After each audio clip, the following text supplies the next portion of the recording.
Kawan-kawan,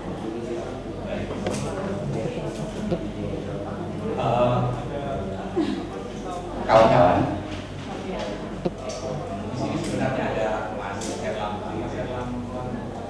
pernah kerja di bantuan ada di luar. Tanya dia bisa koreksi saya. Bisa di miskol dulu.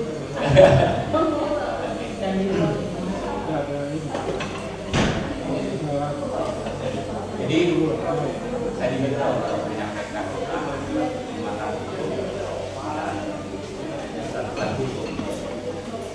Jadi kalau kita lihat, misalnya awalnya bantuan hukum, bantuan hukum baru terbit sekitar tahun 69. Idenya sebenarnya sederhana,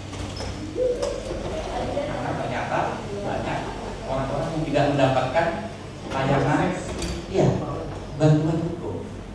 Waktu itu ada seorang jaksa yang usianya masih muda, Buyung Nasution, saya kira semuanya sudah mengenal ya.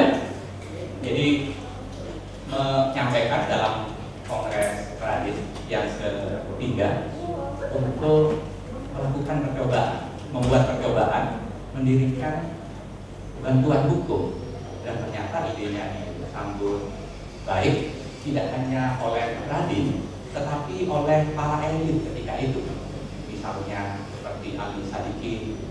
Bahkan pada masa awal ketika merintis bantuan hukum, Adnan Buyung Nasution ini ke Ali Kotopo yang waktu itu aktif ya, yang masa-masa itu sangat powerful. Nah, dan itu juga diamini. Jadi kalau kita lihat struktur sosial kita ini berbentuk piramid ya, kalau kita sederhanakan ya, saya kira sampai seperti itu. Semakin ke atas, orang yang bermukim di ujung piramid semakin sedikit, tetapi mereka memakai sumber daya yang besar, sementara yang di bawah hanya dapat tetesan tetapi jumlahnya banyak. Nah, ide itu yang kemudian menggugah beberapa advokat progresif seperti Buyung, kemudian Abdurrahman Saleh, dan beberapa kawan-kawan yang termasuk Mulia Lubis. Waktu itu mereka masih muda, masih militan, jadi jangan melihat mereka yang sekarang ya. Nah, lalu kira-kira ini siapa? Karena ada yang nenek yang ngambil. Iya. Ini tahun 2010, jadi saya sempat melakukan, saya sempat ya bukan hanya wawancara, tapi saya tinggal di rumah nenek Mina ketika kasus. Saya ingin tahu mengapa ia tidak didampingi oleh pengacara. Dan jawabannya di luar yang saya perkirakan. Malah dia balik bertanya, opo pengacara kui? Pengacara itu, oh, begitu. Jadi dia sendiri tidak paham apa pengacara itu. Padahal ini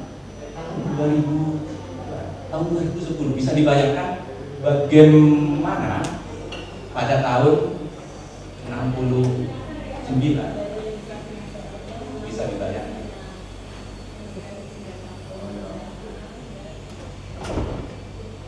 Nah, jadi ide awal itu kemudian ditulis ya dalam beberapa buku. Beliau menulis, kemudian menulis, kemudian Abdurrahman Saleh, dan ada Abdurrahman juga yang dari Ulam itu juga menulis beberapa gagasan tentang bantuan hukum. Lalu mereka membuat klasifikasi untuk membedakan bantuan hukum yang dirintis oleh LBH, dulu masih belum bernama YLBHI. Lalu mereka membuat klasifikasi. Yang pertama itu tradisional perspektif. Jadi yang kedua reform perspektif, kemudian perspektif struktural. Nah, kalau kita baca buku ini, jadi kalau bantuan hukum yang konvensional atau yang tradisional, jadi melihat kemiskinan itu ya karena ya kita membantunya dengan cara memberi amal bantuan, dengan mendoakan seperti itu kira-kira. Kalau bantuan hukum melihat persoalan kemiskinan, persoalan hukum itu persoalan individu. Jadi menyelesaikan kasus, bagaimana para pengrajin kasus dari kasus ke kasus individu yang lain. Jadi masih belum melihat persoalan kemiskinan itu sebagai persoalan sistem. Lalu bantuan hukum ya yang lebih moderat ya, yang reform. Jadi mengasumsikan bahwa kemiskinan itu karena persoalan mental, ya karena kita malas. Padahal kita ini bangun lebih awal ya dari Indonesia Timur dibanding orang Jakarta ya. Mestinya kan lebih maju ya. Jadi harusnya. Kemudian solusinya bukan merubah sistem, tapi kemudian ya memperbaiki mental. Kalaupun menyentuh sistem itu hanya cukup menata ulang sistem tanpa berpikir merubah sistem.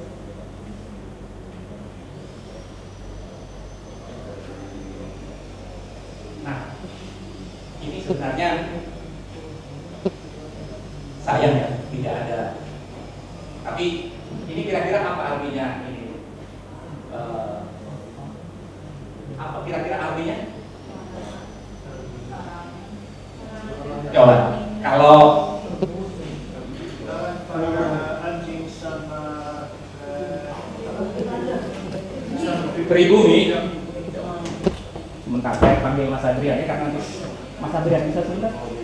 Maaf, sebentar. Kira-kira apa artinya itu Mas? Itu buku 40 tahun yang itu ya?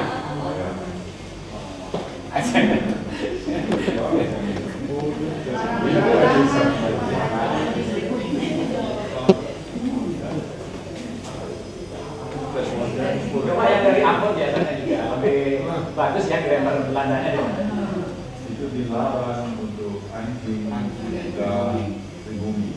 Tapi itu memang ada diskusi banyak di Belanda apakah ini memang benar ada atau tidak.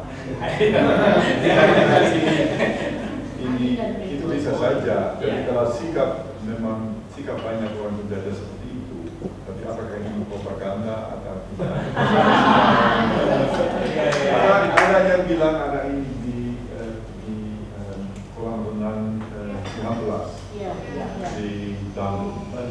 Tapi itu memang saya tidak tahu apakah ini fake news.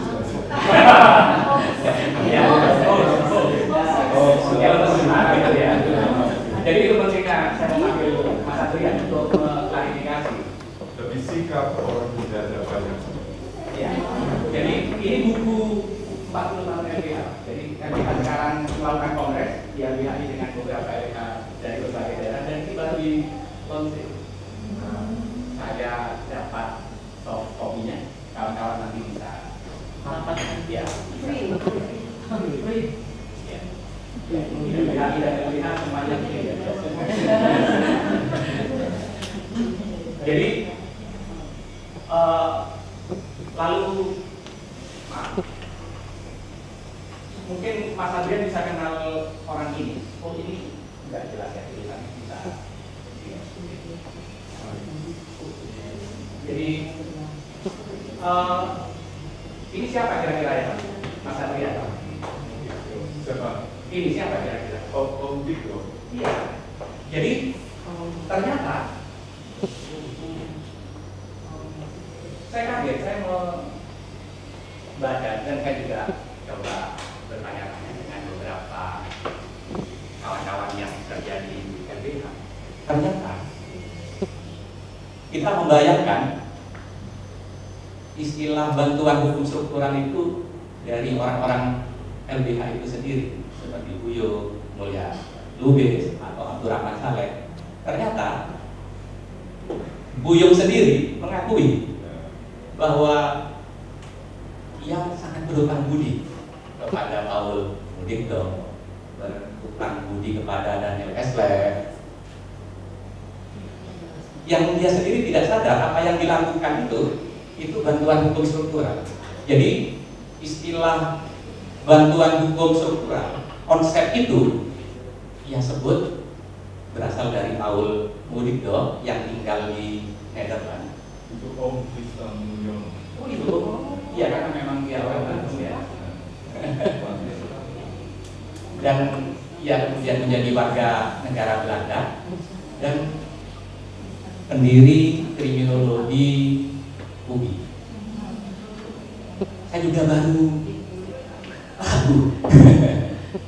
Jadi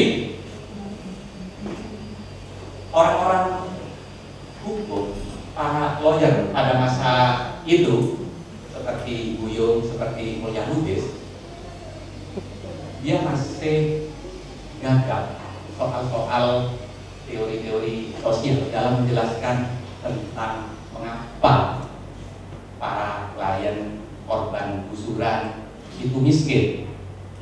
Baru kemudian Paul Mudikdo ini, kalau menurut Mulya Lubis, sangat berjasa menjelaskan tentang kemiskinan struktural. Jadi ia menganalogikan seperti kapal Titanic. Semua saya kira pernah nonton kapal Titanic. Jadi bahkan yang nonton sampai bertetes mata ya.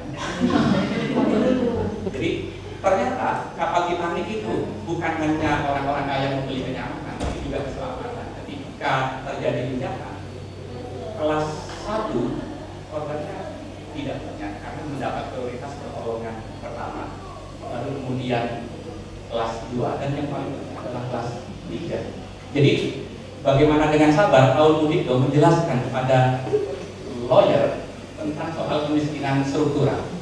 Atau begini kira-kira, saya pernah melakukan penelitian buruh di perkebunan. Saya terima kasih Mas Adrian pernah memberi kepercayaan saya melakukan penelitian itu. Jadi saya tinggal di sana, saya baru sadar tiap hari dia buruh kopi dan coklat, tapi ternyata dia belum pernah makan coklat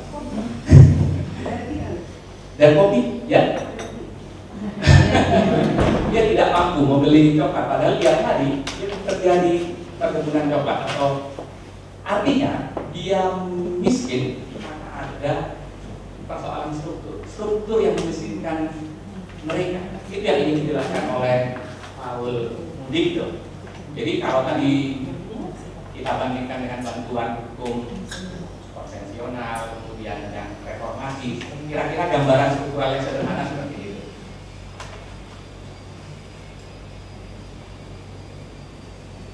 Jadi bantuan hukum struktural tidak hanya bicara atau menyelesaikan kasus di persidangan, tetapi mereka sudah mulai mendiagnosis ada persoalan sosial, ada persoalan struktural yang memiskinkan gestur. Jadi ini pada masa-masa 70-an menjadi persoalan baru bagi para lawyer yang lebih banyak belajar hukum dibandingkan teori-teori sosial. Nah,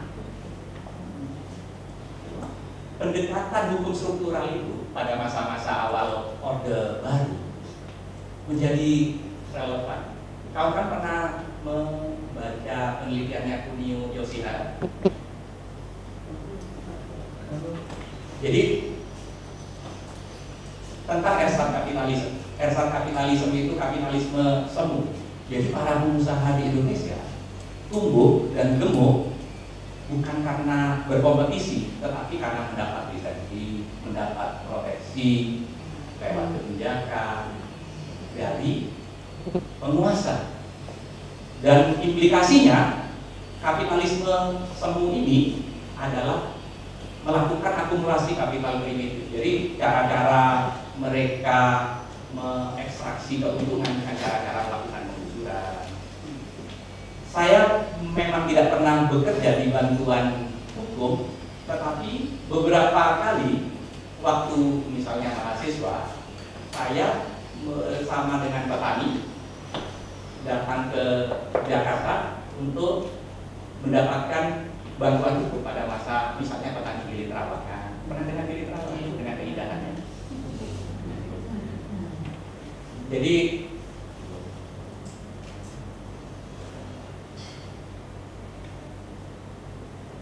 nah, ada pelajaran yang menarik sih.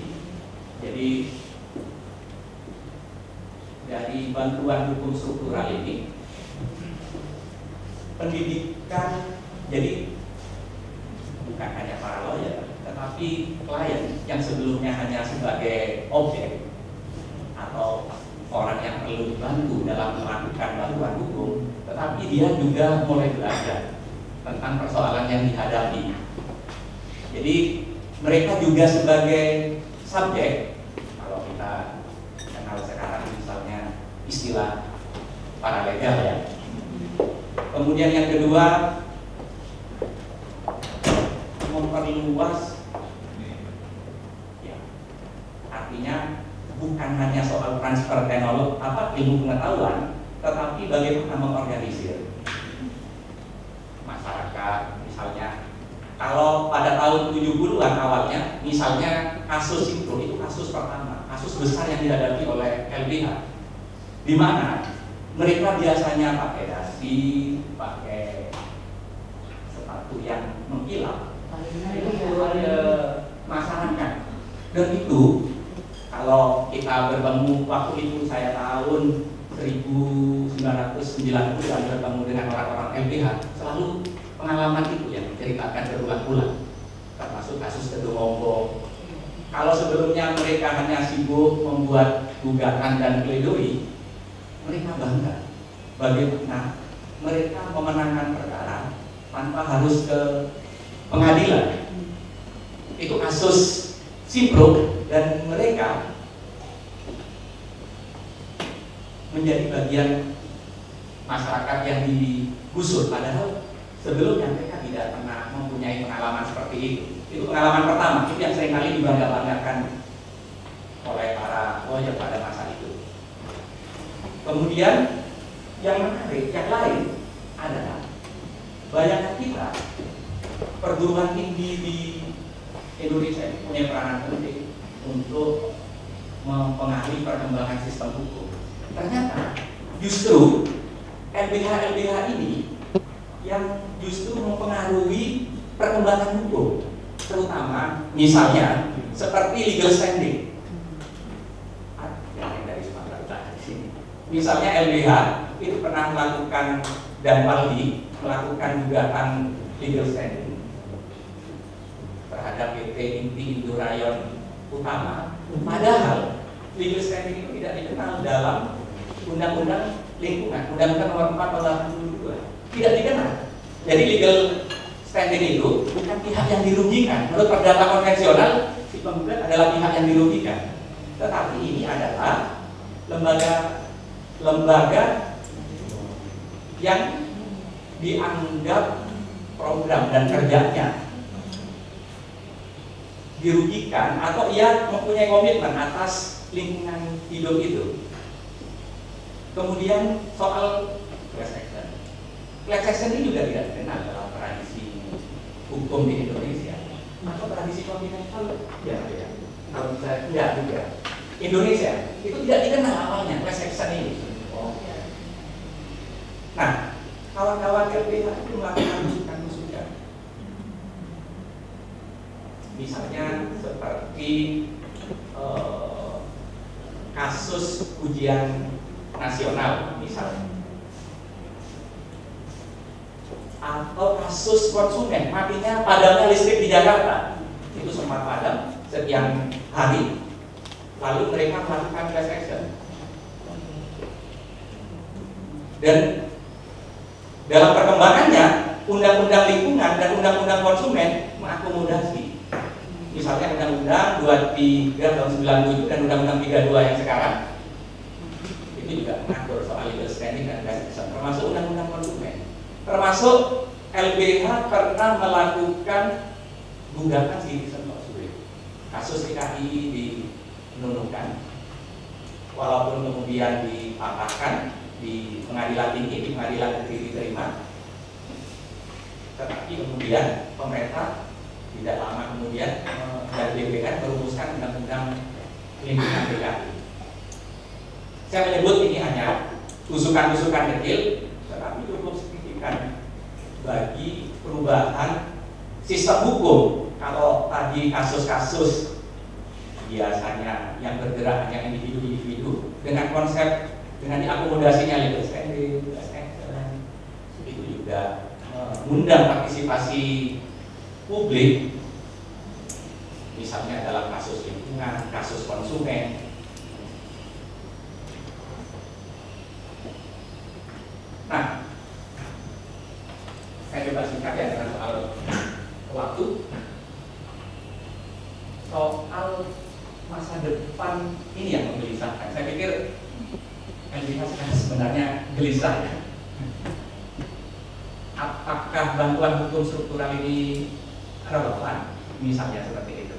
Karena ternyata persoalan kesenjangan sosial, kemiskinan struktural masih merajalela, masih eksis.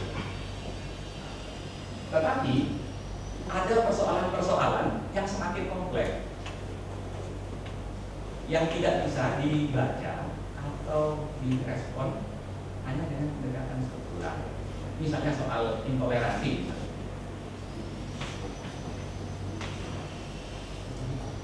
soal politik identitas atau diskriminasi minoritas. Diskriminasi minoritas bukan hanya soal agama, misalnya soal LGBT rights misalnya.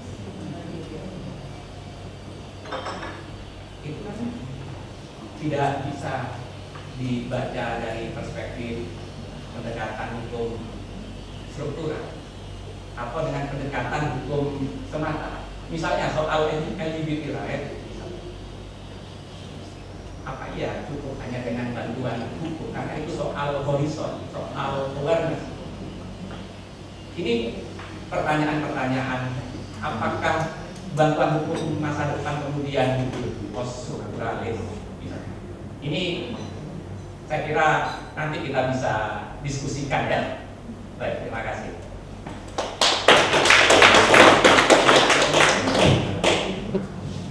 Terima kasih Mas Win. Saya pikir kita langsung lanjut ke presentasinya.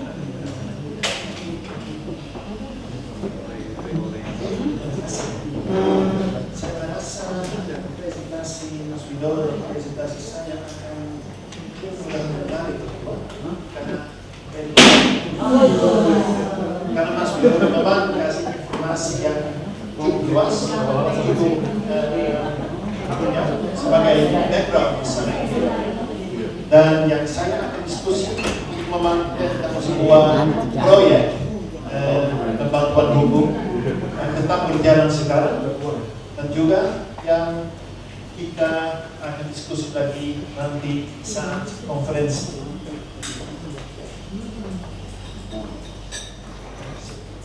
Oke, saya mencoba diri tanpa merusak di gedung ini bisa.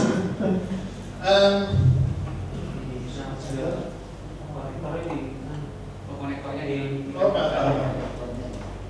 begini di sini. oh ya. Oke.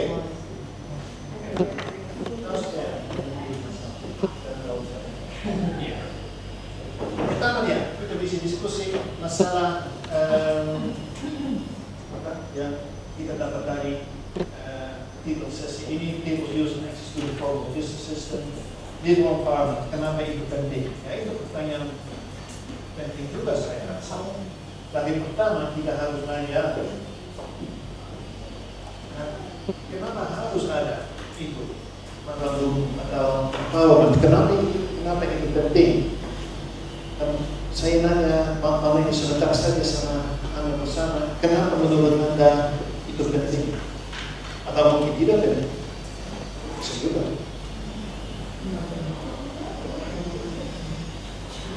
Karena hukum tidak netral. Karena hukum tidak netral, ya bisa.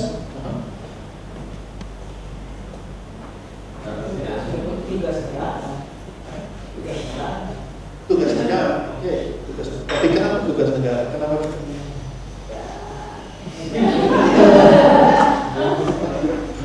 Mungkin juga saya boleh tanya sama rekan saya, Mas Widodo. Terima kasih atas presentasi tadi. Kenapa ini penting? Kenapa orang harus tahu tentang kenapa mereka harus tahu tentang kenapa harus ada bantuan hukum, kenapa harus menyampaikan apa kira-kira isinya seperti ini. Iya, karena konstitusi kan menjamin warga negara sama kedudukannya di muka hukum. Tapi kenyataannya basis sosial tempat konstitusi itu berpijak diikuti ketidaksamaan sosial. Tapi mau maaf Pak, kalau bilang itu karena ada di konstitusi, itu berarti itu penting, karena itu penting. Tapi saya ingin, kenapa selain hukum kita harus tahu? Oh gitu. Ini di kampus itu kan terlihat hukum itu netral. Ya, tidak terlihat. Dan ternyata bantuan hukum ini mengajarkan kita untuk berpihak. Dua hal yang kan nggak begitu kan? Kalau kasus hukum ya. Terima kasih, saya setuju itu. Tapi saya rasa itu cukup penting, seperti Badian tadi dia bilang seperti itu, seperti law is not only for the lawyers, atau seperti itu. Masih ada Badian? Oh ya, oh ya, Anda bilang seperti apa tadi? Seperti law is not only for the lawyers. Law is not only about law. Law is not only about law, ya seperti itu kan. Saya dengar itu kan, oh ya benar.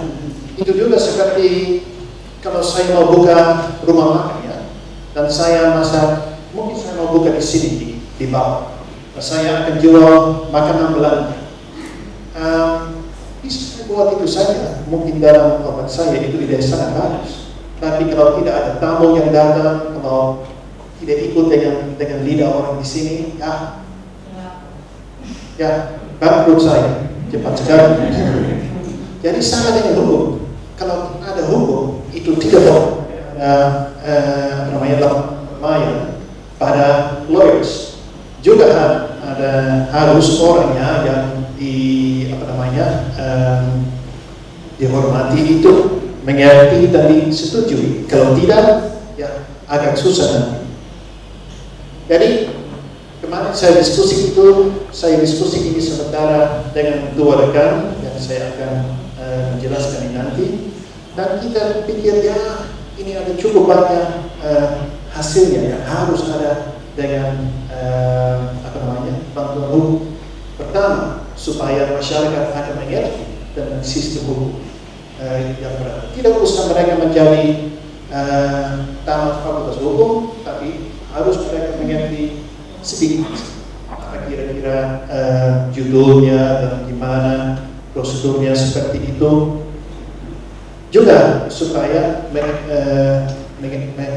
ada ketahuan sedikit tentang legal system, dari mana, apa kira-kira maksudnya seperti itu. Sering mereka mengerti dengan salah, jadi siapa tahu kita bisa memperbaiki pengertian mereka.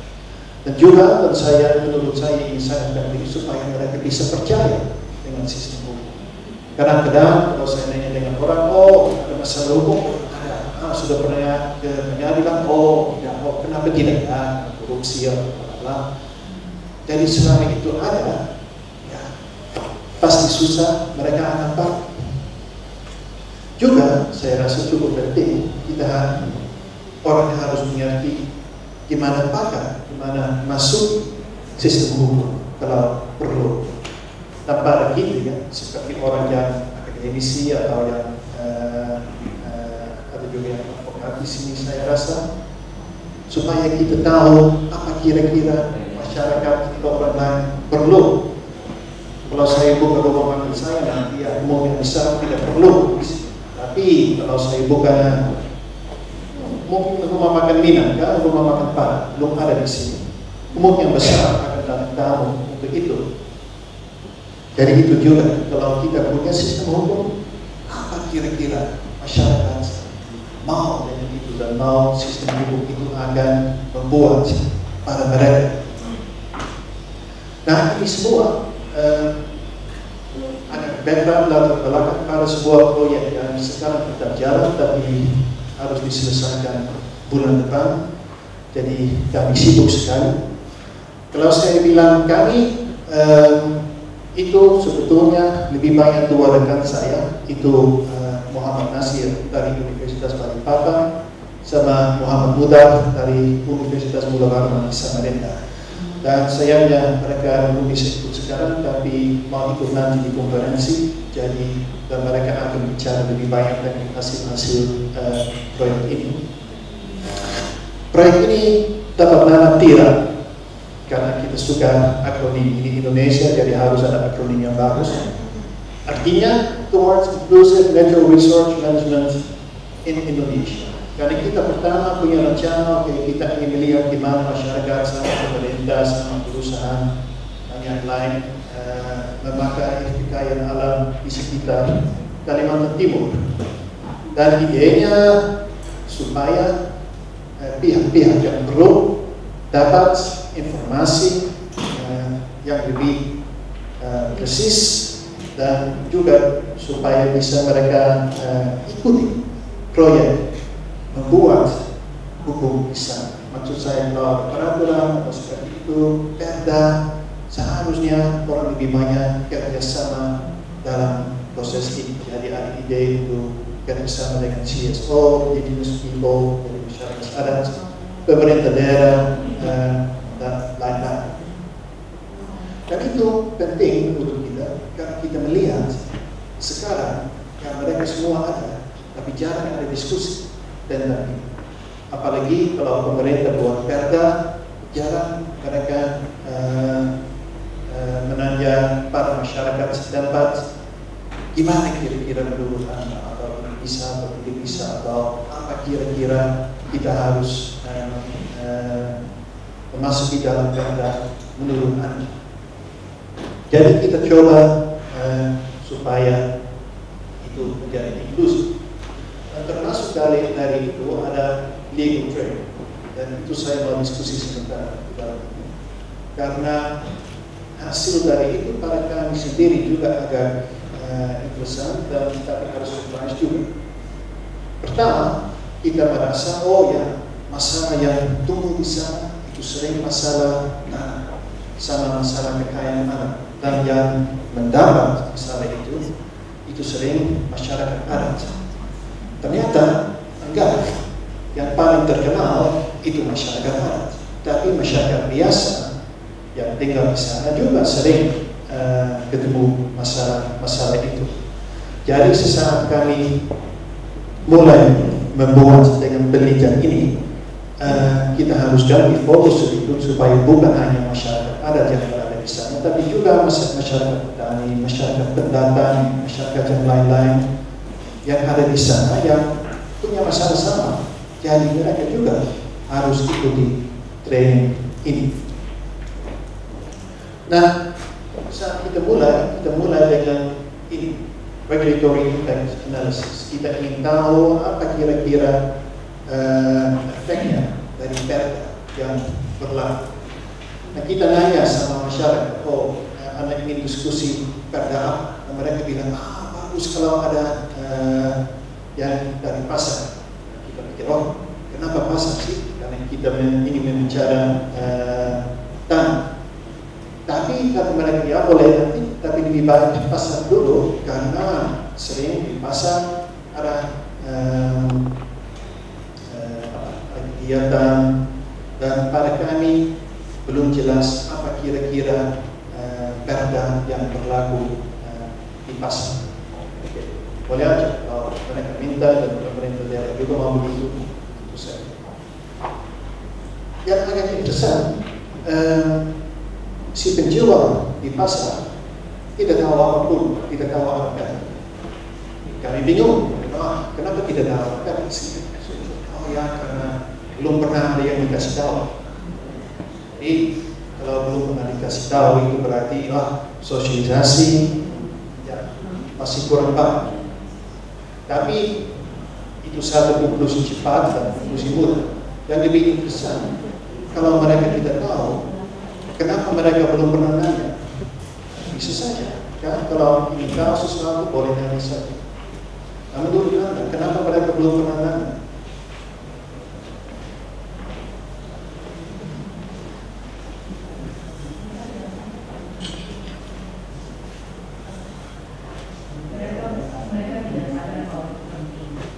Itu dia, mereka tidak sadar itu penting. Mereka pikir, tidak ada masalah, kita bisa kerja di sini dengan cukup baik, dan kita sudah sibuk sekali. Kenapa ingin cari info yang kita tidak betul sekarang? Baik-baik saja supaya tidak bisa tahu. Itu sesuatu yang memang kita ketemu sering terjadi. Ketika tidak ada masalah, masyarakat sering tidak mau tahu. Karena ya mereka sudah sibuk kan, sudah ada kepentingan, ada keluarga, ada ini, ada itu, jadi untuk apa mau tahu itu semua. Kita sekarang sedang berdiskusi antara kita dalam proyeknya itu bagus atau tidak. Bisa bilang bagus karena itu berarti hukum dan pada pasal di sana cukup jelas dan jalan dengan baik. Juga bisa bilang ya kurang bagus karena memang ada hukum tapi orangnya masyarakat tidak tahu hukum seperti apa dan apa kira-kira intinya. Susah membilang ini bagus atau tidak bagus tapi ya dua. Kemudian ya ini satu training yang menurut kita ya cukup bersukses. Itu training geografi. Kita buat itu karena yang kita ketemu sering ada diskusi atau kesulitan antara kepala desa atau juga perwakilan desa sama tingkat kecamatan atau tingkat kabupaten. Karena di tingkat desa sekarang mereka perlu membuat peraturan desa, kan? Tapi sering sekali masyarakat sedang tidak tahu gimana itu kira-kira. Mereka ya bikin seperti masyarakat biasa seperti pemerintah saja tanda tangan ini sudah. Kemudian tidak mau diterima di tingkat kecamatan karena salah. Tapi kalau salah ya memang harus menjelaskan apa salah dan apa kira-kira harus ada di dalam itu. Itu kita bikin seperti training dan itu training berarti ya saya rasa sama aja dengan yang mahasiswa di dalam fakultas hukum di Indonesia itu juga. Tapi itu sangat praktis tapi mereka sangat disetujui. Kemudian training itu juga termasuk gimana cek peraturan sendiri. Jadi kemudiannya orang-orang itu di desa juga dapat informasi gimana bisa membaca info dari kecamatan atau peraturan lewat jalan atau yang dari kabupaten. Jadi sekarang mereka cukup kritis juga kalau ada instruksi yang dari kecamatan atau dari kabupaten dan mereka bisa maaf ini salah tidak bisa diterima, harus dirubah dulu. Jadi itu berarti dulu ada peraturan dari desa yang mau ke tingkat atas dan kadang-kadang sulit diterima di sana. Sekarang juga kadang-kadang ada peraturan dari atas ke bawah ke tingkat desa dan orang di desa bilang, oh maaf ini tidak bisa salah karena ini. Orang di kabupaten sudah pernah bilang sama kami, wah bagus kamu bikin training, tapi ini bikin kesulitan pada kami juga ya, karena sekarang mereka cukup kritis. Tapi saya rasa itu boleh dikatakan ya cukup sukses karena memang ini sekarang ada spesialis di beberapa desa dan walaupun mereka sering juga tidak tahu semuanya, bisa jadi diskusi antara mereka, dan ini memang seperti jaringan antara mereka yang sekarang berlaku dan sangat berdiskusi. Satu yang penting saat kita bikin training pertama, ada kepala desa sama penduduk desa, tapi ada juga staf kecamatan, karena kami ingin ada diskusi antara mereka. Ternyata selama staf kecamatan dan kepala desa berada, orang dari desa tidak begitu mau membicara. Baru saat kita dipisah menjadi dua grup kecamatan sama kepala desa dan grup penduduk desa, baru mereka mulai agak kritis. Jadi sesudah kita pahami itu, kita buat itu langsung di dalam training lain. Tapi itu satu kepentingan yang kita dapat selama proses ini. Nah, yang ketiga itu training paraligo. Paraligo itu tidak baru, itu sudah ada banyak di Indonesia menurut saya. Tapi ada di sana di Kalimantan Timur di dua daerah belum ada. Jadi itu pada mereka memang yang pertama. Saat itu kami juga takut karena di sana tidak begitu sering ada komplain dari sistem ini. Jadi kita cari juga kenapa. Itu karena semua jalan dengan lancar, atau karena mereka tidak begitu tahu, atau ada jalur lain lagi.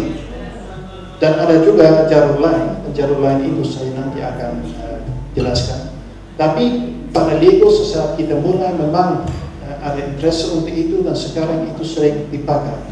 Berarti di beberapa desa sekarang ada seperti 8 post, politik pos pembantuan masalah hukum. Mereka akan bantu penduduk yang datang yang punya masalah. Kalau tidak tahu juga ada WA group sekarang, termasuk Pak Nazir dan Pak Buda yang sangat senang dengan ini. Jadi mereka suka menjawab itu. Jadi ini sekarang jalan dengan cukup baik. Tapi sekarang proyek juga jalan, jadi apa terjadi dalam waktu 1 tahun, 2 tahun, saya tidak tahu. Tapi seperti saya bilang juga ada jalur lain lagi, dan itu jalur ini kita tidak boleh lupa. Karena kalau kita lihat hukum, itu memang bisa ada hukum negara, tapi di arah di sana hukum adat masih kuat juga. Dan kalau ada desa yang jauh dari ibu kota atau tempat lain, pos polisi yang paling dekat 60 kilo atau seperti itu, seperti di sini, berarti mereka sering ikuti kepala desa atau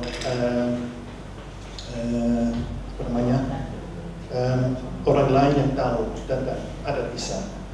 Jadi karena itu sering dipakai di sana, masih hidup di sana, berarti juga mereka lebih tertarik pada itu. Kalau ada masalah itu, mereka lebih suka ikuti adat daripada pergi ke pengadilan atau ke tempat lain. Itu juga karena coba pikir saja, kalau kita bersama tinggal di desa yang dimana hukum adat masih kuat. Saya punya masalah sama Anda, mungkin masalah tanah. Saya pergi ke pengadilan yang 70 kilo lebih jauh dari sini.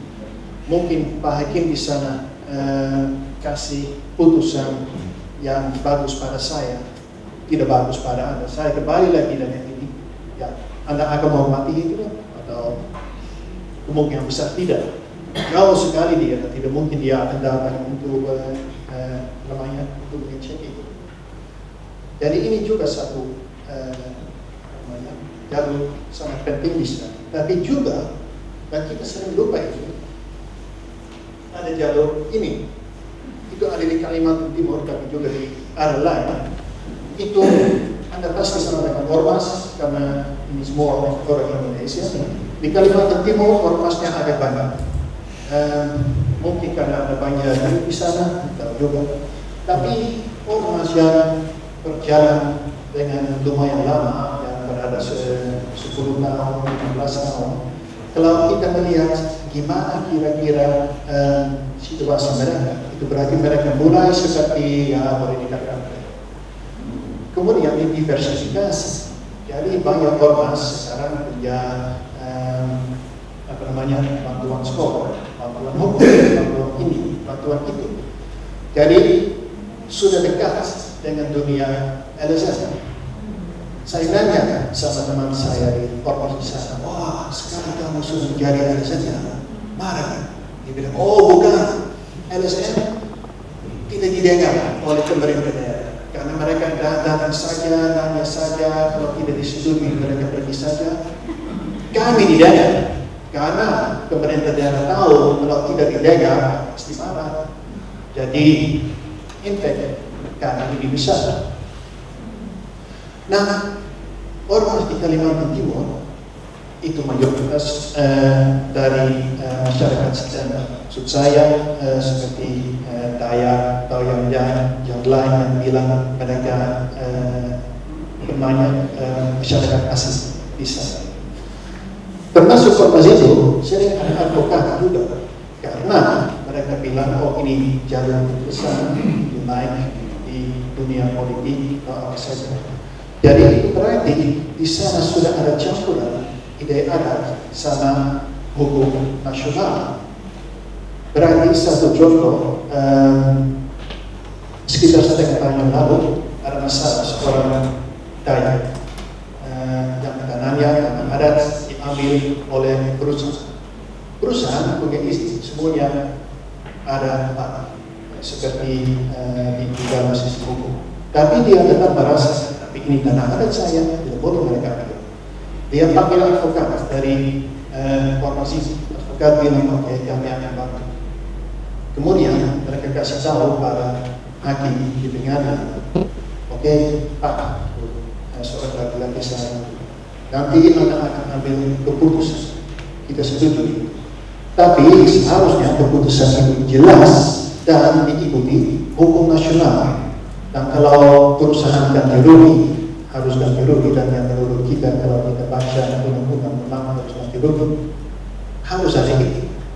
Kalau tidak jelas atau kalau memang tidak diikuti undang-undang nasional, kita dari lembaga bantuan hukum ormas ini akan di luar dari tangan kita dikasih pada orang yang lebih keras di dalam ormas itu dan harus mengeksplikasi keputusan pada mereka ya. Jadi itu kira-kira yang dia bilang supaya oh silakan aja, tapi kami akan menghormati putusan lewat hukum nasional. Tapi kalau kita merasa ada permainan di dalam atau salah, ya ada yang lain yang kita juga karena kira-kira putusan itu. Dan itu sesuatu yang saya sekarang mulai melihat juga seperti kenal dengan orang di sana di kanan yang berdiri di sana. Oh itu seorang advokat dari FPI yang sekarang itu apa Sugito yang di kiri dari mereka itu teman saya agak lama, tapi sekarang dia mulai sangat terkenal karena dia advokat Habib di sini. Tapi saya terkesan bicara saja karena memang dia sebagai ormas di Kalimantan dia berdiri di perbatasan hukum nasional sama pada dia hukum agama, dan di ormas lain itu hukum adat. Tapi saya itu memang situasi cukup tercampur, tapi kalau kita melihat itu sangat besar. Nah, saya rasa kalau kita melihat apa kira-kira efek bantuan hukum, kita tidak boleh lupa ada jalur segini pada masyarakat juga. Jadi sama kalau saya buka restoran dan saya punya satu macam makanan, mungkin masyarakat lebih suka pilih makanan lain. Sama dengan hukum, mungkin ikuti bantuan hukum yang lewat lembaga hukum yang memang melihat hukum positif atau hukum nasional, tapi juga bisa saja pilihan yang lain, hukum adat karena lebih praktis, lebih dekat atau lebih luas, hukum yang pilihan dari ormas yang campuran mungkin. Dan kalau kita berbicara bantuan hukum, memang kita boleh lupa ada ini juga. Nah, itu Ada beberapa yang kita paham dari ini. Yang pertama, dikasih lihat yang sendiri, hukum nasional atau hukum apa saja, sering tidak cukup. Harus dibantu juga supaya itu bisa jalan, bisa mereka paham, dan ada struktur yang juga sesudah media selesai. Oleh itu kita buat WhatsApp group pada orang yang kita kasih latihan di sana. Yang penting juga memang harus melihat kepentingan orang, mereka betul apa. Kalau kita datang ke sana dan kasih training dalam aspek-aspek hukum yang menurut kami sangat penting, tapi menurut masyarakat tidak berlainan, ya kemungkinan besar tidak akan ada hasil dari itu. Dari itu juga definisi apa yang masyarakat sedang perlu bukan pada kita, tapi pada mereka. Dan bisa kita perlu membantu mereka menjelaskan apakah mereka perlu, tapi mereka sendiri akan tahu lebih banyak apa yang tidak dari pada mereka. Itu aja sih kalau saya rasa.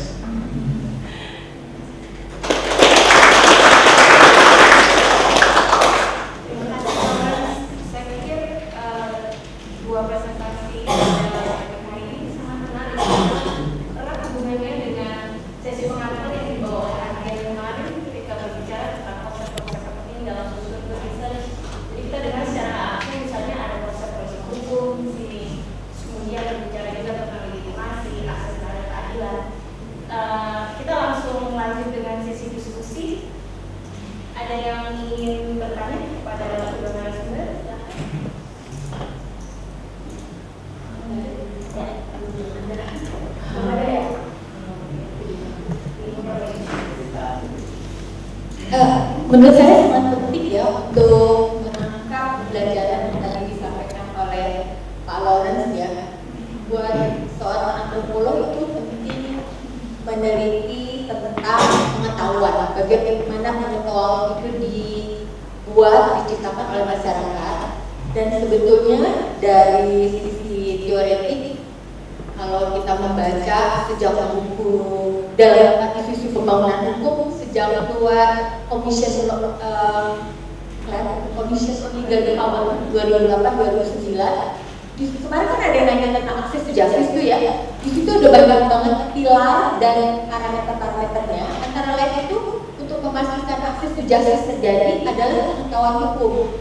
Kemarin ada kalau nggak salah pakai terminologinya legal consciousness, atau kalau saya biasanya pakai legal awareness atau legal knowledge ya. Nah, itu menjadi penting banget dan membuktikan bahwa penelitian socio-legal studies itu bisa berangkat dari situ. Saya sekarang itu sedang concern bagaimana mengangkat pemberantasan kemiskinan dari perspektif hukum. Commission on Legal Empowerment sudah memulai bahwa kemiskinan yang selama berabad-abad dibicarakan oleh para ekonom dan demograf saja, ternyata nggak begitu lagi. Itu semacam wake up call for jurists bahwa kemiskinan itu juga persoalan hukum, karena kemiskinan itu adalah persoalan bagaimana orang-orang miskin, ada 4 miliar di seluruh dunia atau commission ini, yang hidup dalam kemiskinan karena mereka terlempar dari akses to justice. Hari ini akses to justice itu dibicarakan oleh semua badan-badan dunia, World Bank, UNDP dan lain-lain, termasuk kami juga terlibat di dalamnya. Nah, jadi bicara tentang pengetahuan menjadi penting. Kalau tadi sudah sampai mampu mewawancarai dan bergaul dengan lawyernya Rizik, menurut saya dia peneliti yang hebat sekali.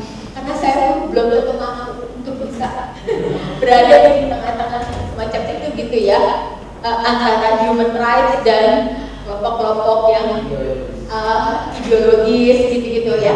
Nah, jadi menurut saya ini satu topik yang menarik tentang legal awareness, legal consciousness. Kalau nggak salah yang di US, orang-orang yang juga studinya tentang social legal itu pernah bikin konferensi beberapa kali tentang legal consciousness, legal knowledge.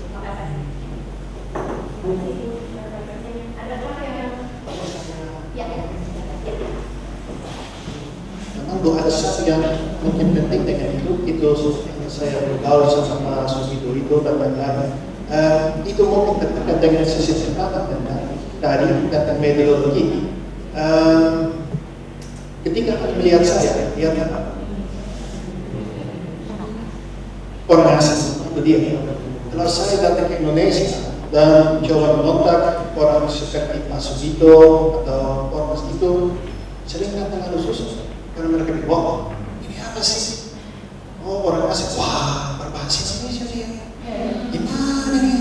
Bisa kita diskusi karena ya coba ingin tahu. Saya rasa kalau anda datang seperti orang Indonesia, ya kayak oh ini ibu, ini oh dari UI, oh oke, UI dari begini.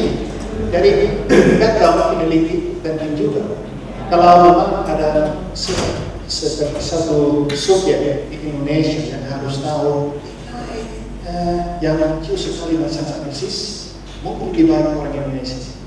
Tapi kalau harus masuk ke satu grup yang mungkin susah untuk masuk, kadang-kadang harus pakai orang luar seperti Socrates.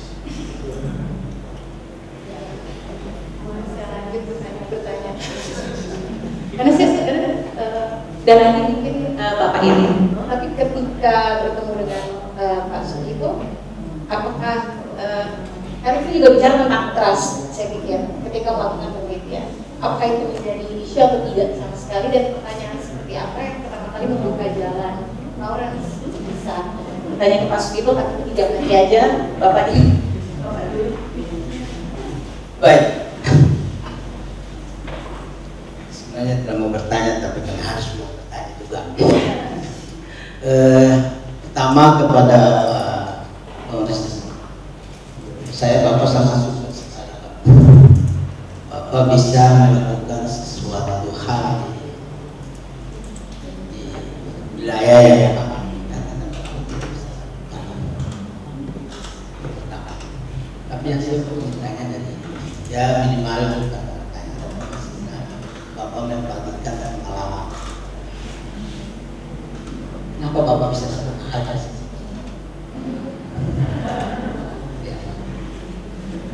Dan kenapa Bapak bisa melakukan hal yang seperti itu? Yang bagi kami sebagian orang tidak mungkin. Tapi saya mendengar penjelasan dari Bapak itu sangat sukses. Dan itu sebenarnya kita harus lakukan.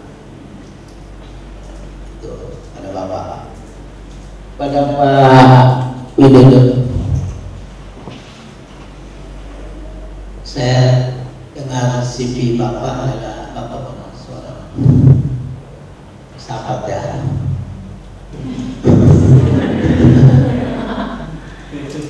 Filosof ya. Tapi Bapak tadi membawa kita kepada problem bantuan hukum yang ada di tengah-tengah kita. Saya mau ingin barangkali mendapat penjelasannya dari Bapak. Yang Bapak bahasakan tadi itu adalah masa lalu. Kita belajar bahwa masa sekarang itu tidak bisa lepas dari masa lalu. Tetapi saya belum mendengar Bapak tadi menjelaskan apakah masa sekarang itu seperti masa lalu yang sangat indah. Kita ngomong tentang persoalan bantuan hukum. Sekarang ini kan beda-beda tipis itu ya, kalau saya istilah 11-12 itu antara pengacara dengan lembaga yang mau bantu. Padahal tadi Prof tulis bahasa. Kalau saya pahami kemiskinan kita di Indonesia itu bukan memang karena memang ya harusnya tidak, tapi memang kemiskinan kita di Indonesia itu karena kebijakan membuat kita miskin.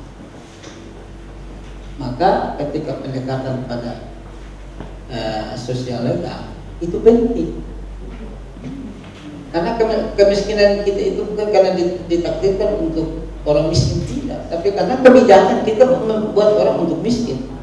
Saya kasih contoh di Maluku, Papua, ya kami di kawasan timur lah, supaya enak manisnya kalau disebut kawasan timur kan. Karena kue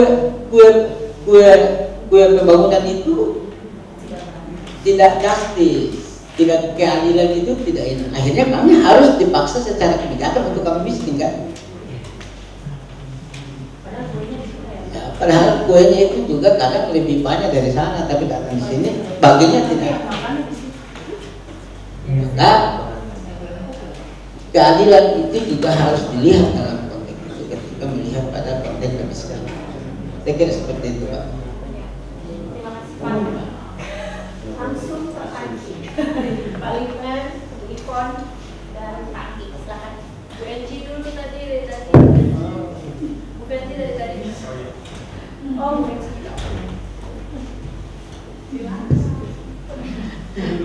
Terima kasih.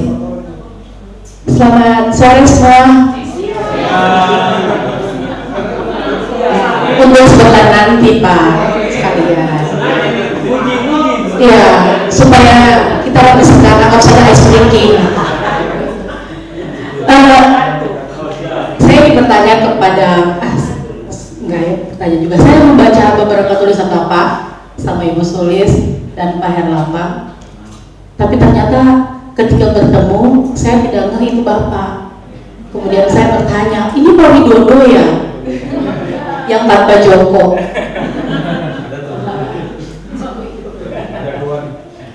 Kalau enggak beda nasib ya Pak. Ya. Apa yang Bapak jelaskan, sering saya tanya di kelas juga.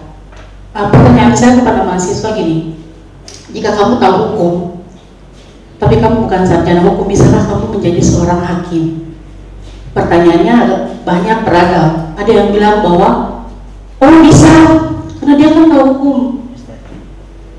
Ada yang bilang nggak bisa jadi hakim karena nggak memenuhi syarat.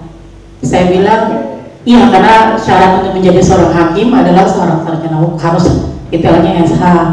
Lalu mereka juga mengatakan, lalu saya tanya balik, lalu yang tahu hukum ini dia jadi apa? Terus mereka tanya, jadi apa ya? Saya bilang cukup jadi warga negara yang baik, karena warga negara yang baik harus tahu hukum. Nah kenyataannya bahwa banyak masyarakat kita yang memang tidak tahu hukum dan buta hukum. Akhirnya akses keadilan itu semakin jauh, dan akses untuk mendapatkan perlakuan yang sama di depan hukum juga akan susah dan hilang. Dan itu berhubungan dengan penelitian-penelitian kami yang juga hampir sama yang dilakukan oleh Pak Lawrence itu dengan masyarakat adat. Jadi ketika kita melakukan berbagai macam penelitian dan pendekatan, memang ternyata masyarakat adat itu tidak tahu terkait dengan hak-haknya. Dan ketika yang tadi Pak Lawrence bilang, Ibu Sulis katakan bahwa orang akan melihat track record kita. Jadi kalau misalnya orang lain yang datang ke mereka, oh iya, bahkan orang asing pun kalau datang menanyakan hal tertentu di masyarakat adat belum tentu terbuka terkait dengan kearifan lokalnya, belum tentu. Itu pun yang saya alami ketika saya melakukan berbagai macam penelitian dan direview oleh reviewer dari luar. Tapi ternyata linknya itu ternyata tidak membuat saya puas karena jauh dari kenyataan. Selama ini kita selalu mengenal terkait dengan penelitian yang kita lakukan di lapangan lebih banyak sifatnya normatif. Hari ini penelitian training kali ini membuka cakrawala berpikir kita, kemudian pengetahuan kita terkait dengan apa yang kita harusnya meneliti ke depan, bahwa ketika kita berada di masyarakat, hal-hal seperti ini sebenarnya menjadi hal yang sangat penting. Pertanyaan saya kepada Bapak berdua, kira-kira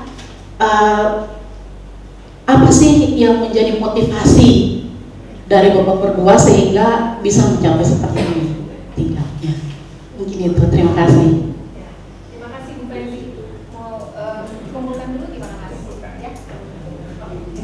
Silakan. Baik, terima kasih.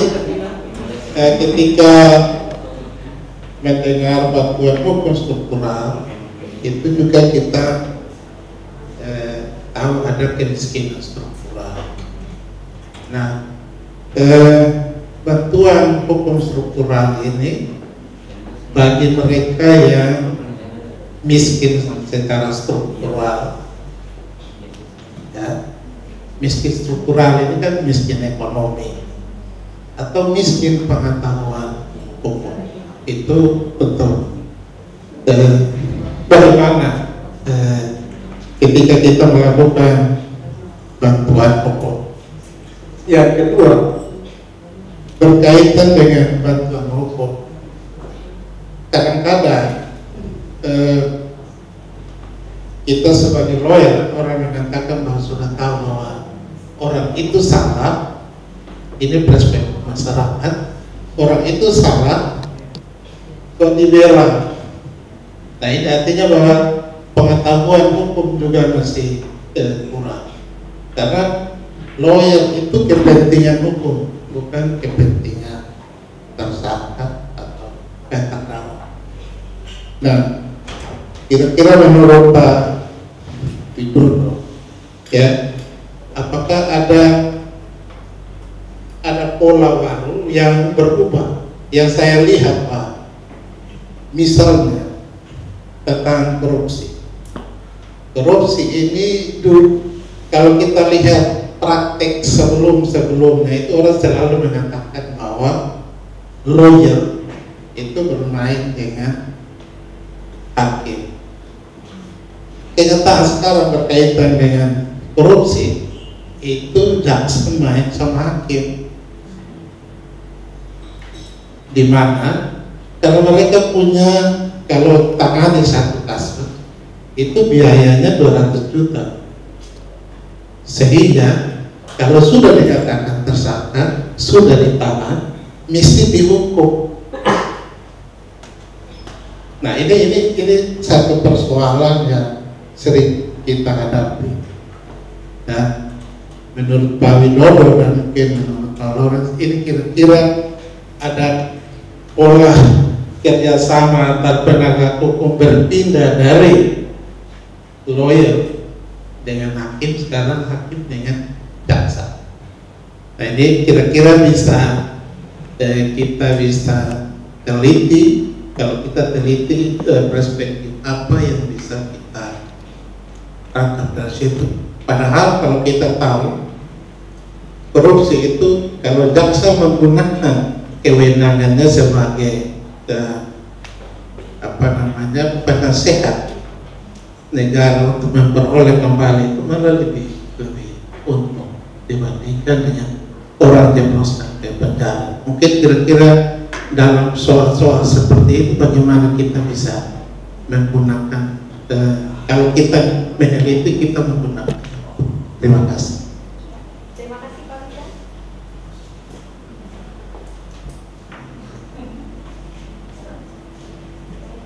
Ya, terima kasih Mbak Dia, Pak Widodo sama Pak Lawrence. Selamat siang dan selamat siang buat kita semua. Selamat siang ibu-ibu dan bapak-bapak. Halo, masih semangat kah? Semangat ya. Karena saya lihat semua berdiam. Ya, Bapak Ibu, Pak Lawrence sama Pak Widodo, kalau kita bicara akses masyarakat, terkhusus masyarakat adat terhadap keadilan, itu memang sebuah masalah yang sangat krusial.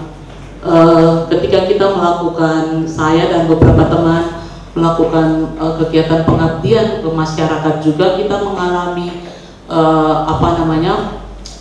laporan-laporan dari masyarakat adat terkait dengan akses mereka untuk menikmati hak-hak atas sumber daya alam. Itu malah kami memberikan jalan keluar. Kami memberikan jalan keluar untuk langsung berhubungan dengan kami di Fakultas Hukum Universitas Patimura. Kebetulan kami punya lembaga bantuan hukum, ya, untuk bisa memfasilitasi mereka terkait dengan akses mereka terhadap hak-hak untuk menikmati keadilan. Cuma mereka hanya bisa bersuara pada saat itu.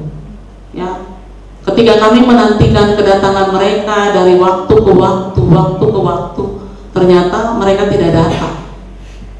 Ya, mereka tidak datang. Padahal waktu ketika kita melakukan pengabdian, mereka bersuara dengan keras tentang akses mereka untuk memperoleh keadilan, karena misalnya tanah-tanah mereka itu dirampas untuk penanaman kelapa sawit, dan itu membuat mereka mereka mengalami kemiskinan. Jadi kalau kita bicara tentang bantuan hukum struktural itu, saya mau bilang bahwa itu juga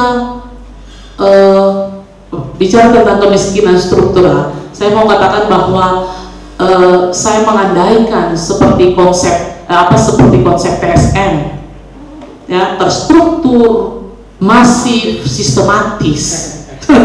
Bukan saja pemilu atau kejahatan HAM berat, karena kita melihat HAM berbagai daerah terkait dengan hak-hak masyarakat adat untuk menikmati hak-hak mereka atas keadilan itu, ya, sama perlakuannya.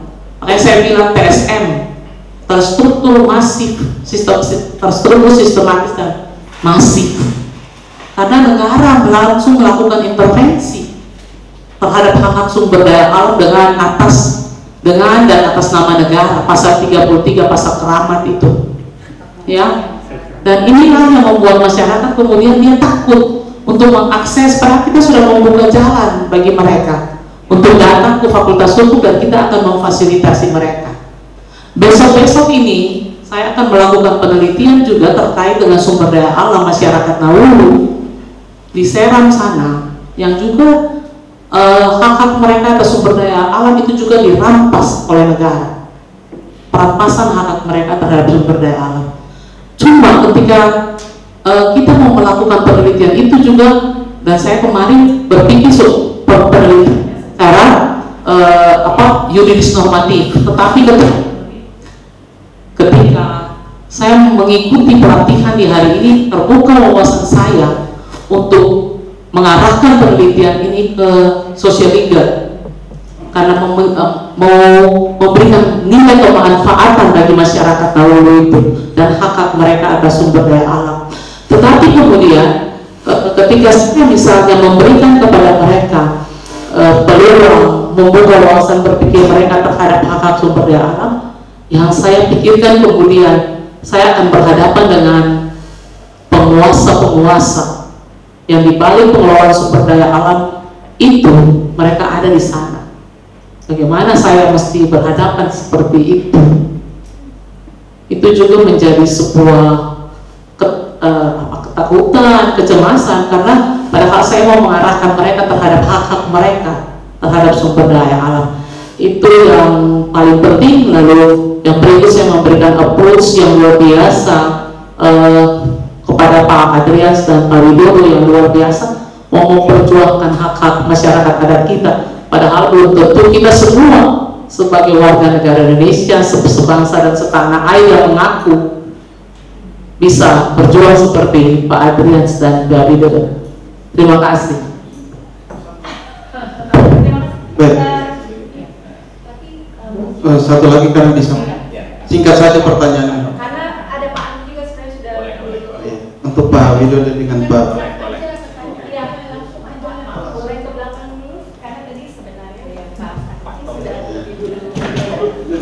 Siap.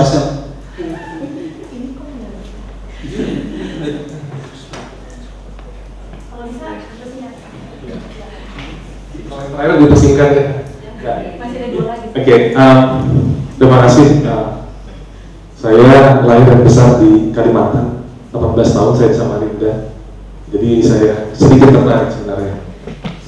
Dan di Kalimantan Timur sendiri sebenarnya lebih heterogen, ada Dayak, Kutai, Banjar, Bugis. Nah, how you accommodate that interest? Bagaimana mengakomodasi disabilitas apalagi yang berhubungan dengan pengelolaan sumber daya alam? Yang kedua adalah sebelum masuk akses ada namanya, kalau kita meminjam beberapa prinsip dari kesehatan, namanya availability, accessibility, affordability. Nah, bagaimana Lawrence melihat ketika sebelum masuk akses, apakah sudah tersedia? Terus kemudian apakah masyarakat mau mengakses? Kemudian bagaimana kualitas? Nah, ini yang saya lihat tidak hanya ngomong akses to justice, available kah, adaptability-nya, atau quality-nya seperti apa? Terima kasih.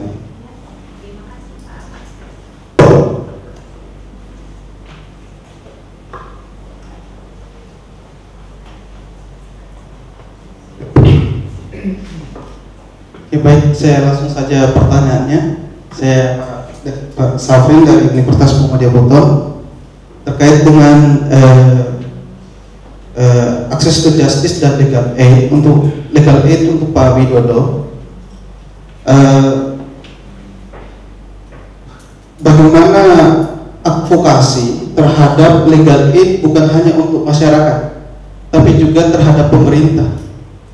Karena pengetahuan hukum pemerintah terhadap legal aid ini juga kurang, ya, sehingga ya pemenuhan hak juga tidak bisa dilaksanakan oleh pemerintah untuk bantuan hukum ini. Karena bantuan hukum dalam bantuan hukum itu untuk masuk ke pemerintah harus dibuat dalam bentuk perda.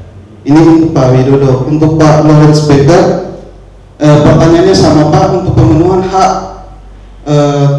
terhadap indigenous people atas wilayah adat. Setelah ada temuan-temuan yang kita temukan di lapangan melalui pendekatan social legal theory and method ini, bagaimana tindak lanjutnya kepada pemerintah? Karena terkadang penelitian itu hanya sampai kepada masyarakat yang sebenarnya akses mereka itu tidak sampai kepada pemerintah. Ya, sehingga ini juga tentu tidak bisa juga dipenuhi. Tidak bisa juga memenuhi rasa keadilan oleh masyarakat. Sekira itu. Terima kasih. Oke, selamat siang Bapak berdua di depan.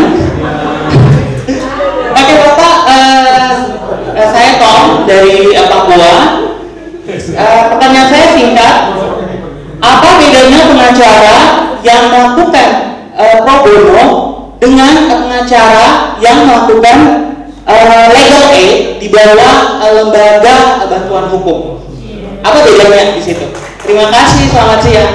Terima kasih Pak Tom, berhasil membangun Jadi pertanyaannya agak mirip-mirip Lawrence dan Mas Wid. Mungkin beberapa agak overlap. Saya pikir ada beberapa pertanyaan yang cukup dasar yang mengenai refleksi dari penelitian semacam ini, kemudian akses terhadap keadilan, follow up-nya seperti apa?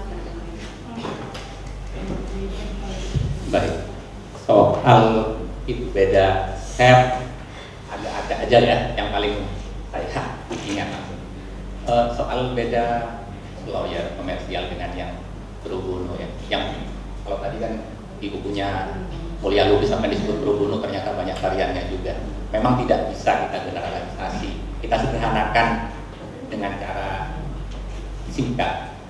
Tetapi apa yang dilakukan misalnya oleh para aktivis di lembaga-lembaga bantuan hukum, atau kita sebut saja the barbut lawyer misalnya. Jadi mereka melihat rule of law, misalnya ada masalah dengan law, bagaimana kalau law-nya itu injustice, misalnya tidak adil.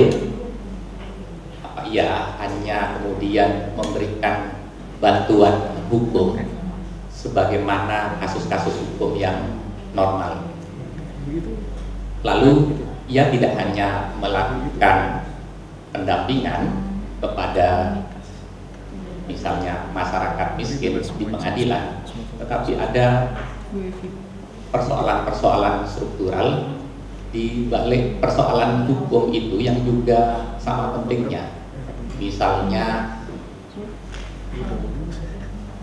ia tidak hanya menyelesaikan kasus hukumnya di pengadilan, tetapi misalnya belajar bersama-sama dengan masyarakat yang didampingi, kemudian belajar bersama hingga kemudian terbentuk misalnya organisasi-organisasi tani, buruh-buruh tani. Jadi kalau kita lihat bantuan-bantuan hukum Misalnya setelah tahun 97-an, ini menjawab juga bagaimana perkembangan. Itu tidak hanya bantuan hukum di pengadilan. Misalnya terbentuknya Papan Jati, ya Mas ya, Mas Erlambang. Kemudian Omah Tani di Batam misalnya. Kasus-kasus konflik sumber daya alam atau agraria tidak hanya berhenti di pengadilan, tetapi mendorong organisasi-organisasi tani. Ini dalam pengamatan saya, bahkan saya terlibat sudah menjadi bagian misalnya di Omah Tani waktu saya masih di Pekalongan, melakukan reclaiming, mengambil alih tanah-tanah petani yang dulu diambil paksa oleh perusahaan, atau menggarap tanah yang ditelantarkan oleh perusahaan. Dan itu sebagai bagian dari pendidikan politik kepada masyarakat akar rumput. Karena apa? Ya, persoalannya persoalan struktural, bukan hanya persoalan individu. Kemudian yang kedua, kalau kita lihat dalam sejarahnya, jadi anak-anak atau para lawyer, para dokter gelisah karena dalam perkembangannya